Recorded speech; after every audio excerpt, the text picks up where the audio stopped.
really quick weekly update. The first thing that I want to tell you about is the discussions. And the first discussion here is something that looks kind of complicated. However, it's not actually that complicated. Essentially, there is a course objective of understanding culture and how it impacts identities and how it operates. And what we're thinking about this week in particular with Zora Neale Hurston is Black women's identities in the diaspora. So in our introduction, or shall I say our foreword by Edwidge Danticott mentions that she felt like she could be a writer because she went to Barnard and so did Hurston. Therefore, I asked myself when Hurston was at Howard University, for example, did she know about the writers that came before her?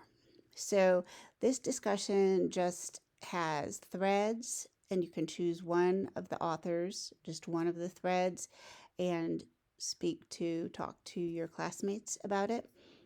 You can add more pictures and more information about Edwidge Danticott, for example, or about Alice Walker. I included a kind of long chapter, so you don't need to read it all, but it's an interesting discussion by Alice Walker, author of The Color Purple, about her decision to find Zora Neale Hurston's grave. And then there are 3 Black women writers who came before Hurston, but who, to me, it seems like Hurston should have known of, in part because their lives overlapped with her life. So there are posters here just to tell you a little bit about who each of these 3 were. But more importantly, if you listen to the class recording in I believe it's the 3rd chapter of Their Eyes Were Watching God, it might be the 2nd. It's where the grandmother talks about slavery and how Janie's mother was born, and talks about this idea of preaching a sermon for all Black women. And you can try to gather from that story whether Janie's grandmother is biracial, whether she had a white father, for example. I think there are some hints toward that. And also, there is the admission that Janie's grandmother kind of she couldn't really choose, of course, but preferred, as she says retrospectively, rather than to be a broodmare or a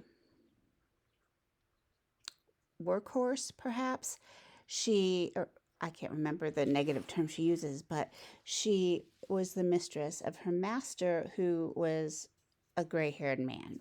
And so when you read through that section about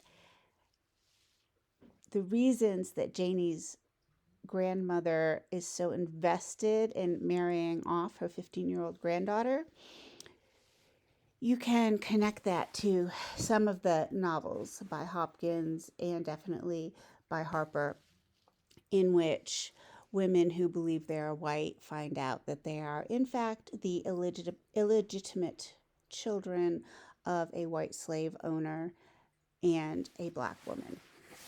And we'll talk about that more next week. You don't have to do that now. But I just wanted to tell you about this discussion. The upcoming discussions I'm going to make about, ignore the stuff my children watch, sorry. But the upcoming discussions will be based on videos, and you don't necessarily have to do all of them.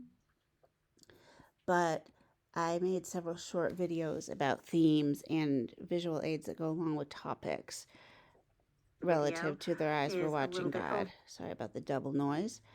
Double, I said, not devil. And therefore, if you look at these brief Harlem Renaissance videos, I'm going to, as we go along with our upcoming readings, plug those in with more discussions for you to choose from. If you have any questions, let me know, and I hope you have a great weekend.